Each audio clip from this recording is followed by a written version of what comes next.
That is true, then you can. No. That is true, then you can. No. Rajya Sabha के LOP Mallikarjun खड़गे का ये अंदाज, ये गुस्सा ऐसे ही नहीं फूटा। ये गुस्सा आपको भी आएगा जब आपको पूरी खबर पता चलेगी। दोस्तों, आज लोकसभा राज्यसभा दोनों की कार्रवाई अनिश्चितकाल के लिए स्थगित हो गई, लेकिन राज्यसभा चली, थोड़ी देर के लिए ही सही चली, और अच्छा हुआ चली, क्योंकि यहां जो राज्यसभा में हुआ उसके बाद कम से कम देश को पता तो चला कि देश के एक हिस्से में आज भी किस मानसिकता के लोग रहते हैं। क्या आप यकीन कर सकते हैं दोस्तों, खड़गे साहब जो इस देश में इतनी लंबी संसदीय राजनीति में इतनी लंबी पारी खेल रहे हैं, अभी भी राज्यसभा में, मतलब ऊपरी सदन के, अपर हाउस के एलओपी हैं, उनके साथ जातीय लेवल पर इस तरह का भेदभाव हो सकता है जिसको सुनकर शर्म से झुक जाएगा हमारा सर। और इस पूरे मसले पर बीजेपी कैसे बैकफुट पर आ गई।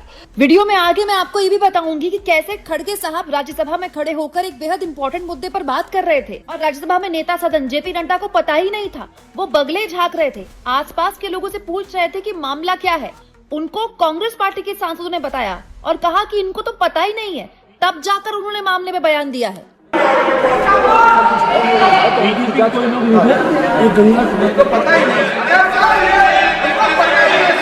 दोस्तों, खड़गे साहब कांग्रेस पार्टी के कार्यक्रम में शामिल होने के लिए गए थे हल्द्वानी में उन्होंने एक जनसभा को संबोधित करते हुए कांग्रेस के लिए चुनाव का शंखनाद कर दिया। हल्द्वानी में, मतलब दोस्तों उत्तराखंड में भी चुनाव होने हैं, यूपी उत्तराखंड साथ में ही होते हैं, और उत्तराखंड में इस वक्त काफी नाराजगी बीजेपी झेल रही है और कांग्रेस पार्टी का वहां संगठन भी है।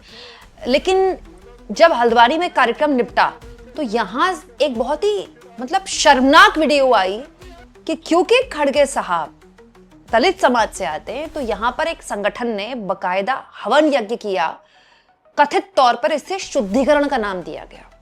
और यह वीडियो सबसे पहले कांग्रेस पार्टी के प्रदेश अध्यक्ष गणेश गुदियाल ने शेयर किया है, शिकायत करते हुए कि शर्मनाक हरकत की गई देवभूमि उत्तराखंड में, क्योंकि एक नेता मतलब एक दलित समाज से आता है तो आप इस तरह का भेदभाव कैसे कर सकते हैं। मतलब किस बात का शुद्धिकरण था ये? कितनी शर्मनाक बात है ये।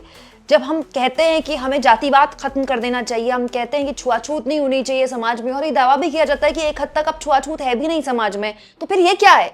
जब इतने बड़े लीडर को इतना लंबा राजनीतिक इतिहास होने के बावजूद भी ये झेलना पड़े तो गुस्सा तो आएगा ही।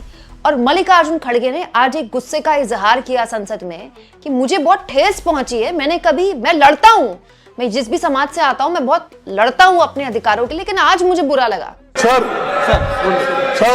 बड़े दुख के साथ कहना पड़ता है, मैं हल्द्वानी में पब्लिक स्पीच में रामलीला मैदान में रामलीला स्टेज पे भाषण किया और लाखों लोग वहां पर थे।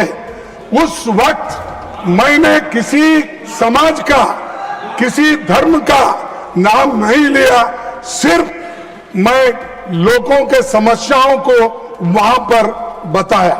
लेकिन मेरे स्पीच होने के बाद कल वो लोग, बीजेपी के लोग सब मिलके हवन करके उस स्टेज का शुद्धिकरण करने का काम किए हैं। ये you might have read in the newspaper.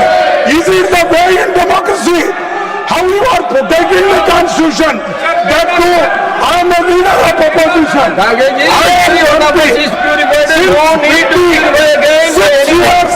I am serving. दोस्तों, इसके बाद उपराष्ट्रपति, क्योंकि मामला बहुत गंभीर था और बीजेपी का इस पे बोलना जरूरी था, जेपी नड्डा सदन के नेता है राज्यसभा में और स्वास्थ्य मंत्री भी हैं, तो उन्होंने इस पूरे मसले पर बयान दिया और कहा कि ये जिन लोगों ने किया है इससे बीजेपी का कोई वास्ता नहीं है और जो भी करेगा उसके साथ हम नहीं हैं, हम इसकी कड़ी भत्सना करते हैं। दोस्तों, इसमें सबसे गंभीर बात यह है कि जेपी नड्डा को जब बोलने का मौका मिला तो शुरुआत में ऐसा लग रहा था जैसे उनको पता ही नहीं है मामला क्या है। वो अगल बगल वालों से पूछ रहे थे, तो पीछे से कांग्रेस पार्टी के सांसद इमरान प्रतापगढ़ी ने कहा कि इनको तो पता ही नहीं है।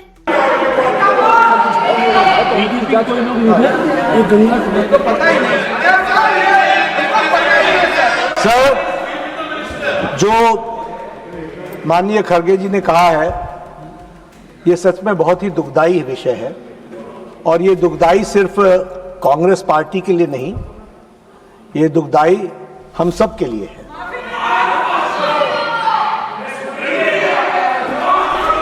बीजेपी, क्योंकि खड़गे साहब ने कहा कि बीजेपी के लोग थे, मैं स्पष्ट करना चाहता हूं, यहां राष्ट्रीय अध्यक्ष जी भी बैठे हैं और मैं भी पूर्व राष्ट्रीय अध्यक्ष रहा हूं। BJP does not subscribe to such activities, never.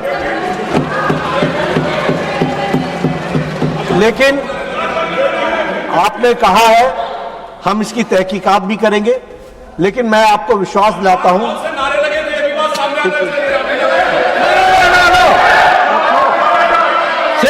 Second ji, you take your seat. Tarun Suk, when the leader of the house is on his legs, why you are shouting? लेकिन जो भी बात हुई है उसकी तहकीकात जरूर होगी, लेकिन मैं स्पष्ट करना चाहता हूं इस तरह की एक्टिविटी को भारतीय जनता पार्टी कभी भी सब्सक्राइब नहीं करती है। मैं भर्त्सना करता हूं और मैं भर्त्सना भी करता हूं और राष्ट्रीय अध्यक्ष जी इसको गहराई से देखेंगे भी, लेकिन आपकी भावनाओं को जो ठेस पहुंची है वो सच में हम सब के लिए खेद का विषय है। लेकिन खड़गे साहब ने इस पर विरोध किया कि बयान से नहीं, आप इनको अरेस्ट करो, क्योंकि बात यहाँ पर खड़गे साहब की नहीं ना। आज जब खड़गे साहब के साथ ऐसा हो सकता है, जो इतने ताकतवर नेता हैं इस देश के, मतलब देश की सबसे पुरानी पार्टी के राष्ट्रीय अध्यक्ष के साथ अगर ये हो सकता है, तो फिर एक आम दलित समाज के व्यक्ति के साथ क्या होता होगा। अगर आप पनिश करेंगे ऐसे लोगों को, जेल भेजेंगे ऐसे लोगों को, तो सख्त संदेश जाएगा देश भर पे। खड़गे साहब ने ये बोला।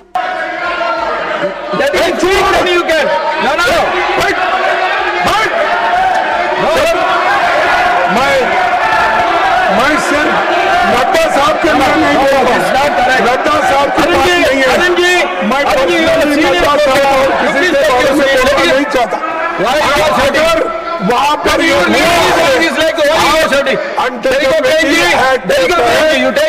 रजिस्टर करो, अरेस्ट करो, पुलिस स्टेशन, यही मेरी मांग है। सर, मैं इसको पॉलिटिकल मुद्दा कभी बनाना नहीं चाहता और मैं कभी इस सदन में सालों से यहां हूं और निचला, लेकिन मैं एक शेड्यूल कास्ट हूं, मैं एक दलित हूं, मेरे को मदद करो, मेरी रक्षा करो बोल के कभी किसी के सामने गिड़गिड़ाया नहीं। मैं लड़ने की शक्ति है, मैं लड़ता हूं, लेकिन तुम मुझे अनटचेबिलिटी का ये करके, शुद्धिकरण करके अपमान करते हो।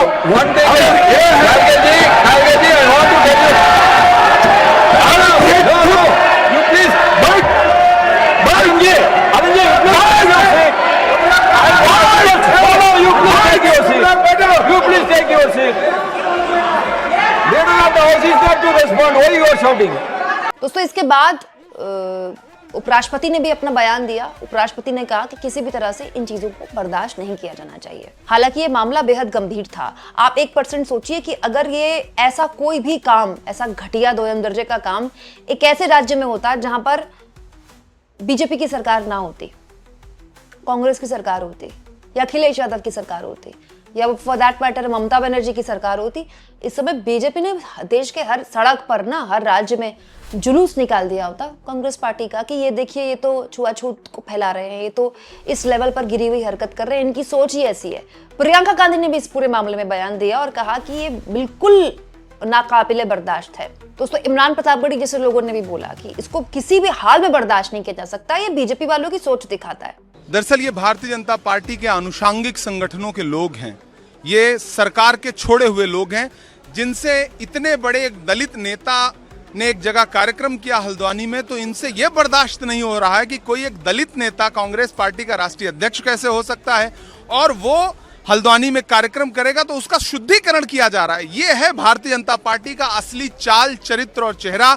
दलितों के प्रति इनकी सोच, पिछड़ों के प्रति इनकी सोच। हमारे साथ हमारे दलित सांसद खड़े हैं, कर्मवीर बौद्ध जी।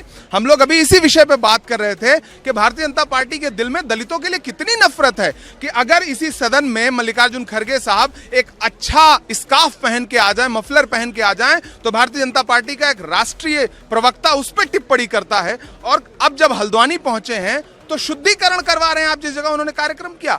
इनफैक्ट कुमारी शैलजा जो कि इसी समाज से आती है, उन्होंने भी इसका विरोध किया कि आप ऐसा कैसे कर सकते हैं, मतलब ये आप खुद सोचिए कैसे हो सकता है आज के समाज में इस तरह की हरकत। इस भाजपा, आरएसएस, इनकी सरकार पर, इनकी विचारधारा पर धिक्कार है कि आज के दिन जहां एक और ये तिरंगा यात्रा निकालने की बात करते हैं और जगह जगह इस तरह के प्रचार करते हैं, वहीं पर हमारे नेता प्रतिपक्ष, जिनको दुनिया मानती है, जिनको देश मानता है और हमारे संविधान ने एक हमें अधिकार दिया है समानता का, आज उसकी धज्जियां उड़ रही। भाजपा शासित प्रदेश में, उत्तराखंड में, जहां पर ये बड़े बड़े दावे करते हैं, खारगे जी ने जहां पर जिस जगह पर उन्होंने रैली की, हम सब ने की वहां पर, और उसको ये शुद्धिकरण, किस बात का शुद्धिकरण?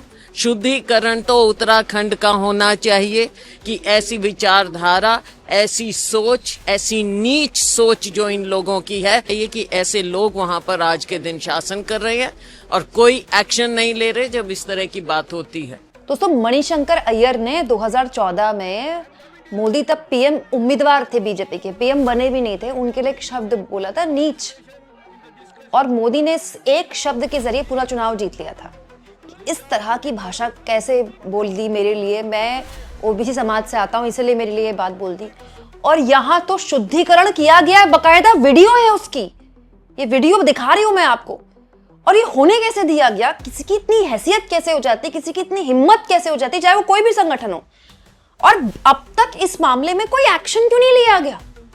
इतने दिन हो गए इस मामले को, किस चीज का इंतजार किया जा रहा है? दोस्तों, बहुत सारे लोगों को आपने देखा होगा कि वो अपने आप को प्राउड ब्राह्मण बताते हैं। आजकल गाड़ियों के पीछे लिखा भी जाता है प्राउड ब्राह्मण, प्राउड क्षत्रिय, कोई प्राउड हिंदू बना जाता है, कोई प्राउड मुस्लिम बना जाता है ना? पर मेरे आज तक ये बात समझ में नहीं आई कि जिस चीज में आपका कोई बस ही नहीं है, उस पे आप किस बात का प्राउड कर रहे हैं। अगर आप हिंदू परिवार में पैदा हुए तो आप बाय डिफॉल्ट हिंदू हो गए। अगर आप किसी हिंदू परिवार की खास जाति पे पैदा हो गए तो बाय डिफॉल्ट आप वो हो गए। फिर आप दलित भी हो सकते थे, ब्राह्मण भी हो सकते थे, उसमें आपका कोई जोर नहीं, उसमें आपने कोई अटेम्प्ट नहीं डाला है, वो बस एक संयोग है। वैसे आप मुस्लिम परिवार के हो गए तो आप 5 बार के नमाजी हैं। अगर आज जो 5 बार का नमाजी है, अगर वो हिंदू परिवार में होता तो वो हर हर महादेव बोल रहा होता। ये जिन लोगों का इसमें ईगो सेटिस्फाई होता है ना, कट्टरपंथ, किसी भी तरह का कट्टरपंथ, चाहे वो जातीय कट्टरपंथ हो, चाहे वो धार्मिक कट्टरपंथ हो, मुझे उनसे ज्यादा खोखले लोग कोई नहीं लगते। क्योंकि जिनके पास गर्व करने के लिए कुछ नहीं होता, वो अपनी जाति या फिर धर्म में गर्व करते हैं। मैं सबकी बात कर रही हूं यहां पर। और उससे भी ज्यादा गिरा हुआ वो होता है जो दूसरे को नीचा दिखाने के लिए उस जगह का शुद्धिकरण करता है। जिस जगह में कोई एक ऐसा आया जिसको आप दलित कहते हैं, मतलब किसने अधिकार दिया किसी एक व्यक्ति को सिर्फ इसीलिए नीचा दिखाने का क्योंकि वो एक परिवार में पैदा हुआ? मतलब ये पूरा का पूरा जो नैरेटिव है, मैं इसके खिलाफ हूं। अगर कोई भी आदमी इस नैरेटिव से इत्तेफाक नहीं लगता है और वो एक कहता है कि नहीं मैं तो जाति व्यवस्था के खिलाफ हूं, मैं तो किसी भी तरह के धार्मिक कट्टरपंथ के खिलाफ हूं, लेकिन मैं प्राउड मुसलमान हूं, मैं प्राउड हिंदू हूं, मैं प्राउड ब्राह्मण हूं, मैं प्राउड फलाना हूं, ढिमकाना हूं, तो फिर वो झूठ बोल रहा है। क्योंकि आप अगर कट्टरपंथ के खिलाफ हैं तो आपको हर तरह के कट्टरपंथ को रिजेक्ट करना पड़ेगा। और उसका एक जीता जागता एग्जाम्पल तब दिखेगा जब ऐसे लोगों पर कानूनी कार्रवाई होगी, सख्त कानूनी कार्रवाई होगी। ये राजनीतिक तौर पर भी जरूरी है, ये सामाजिक तौर पर भी जरूरी है। आपको क्या लगता है दोस्तों? कमेंट बॉक्स में जरूर लिखें।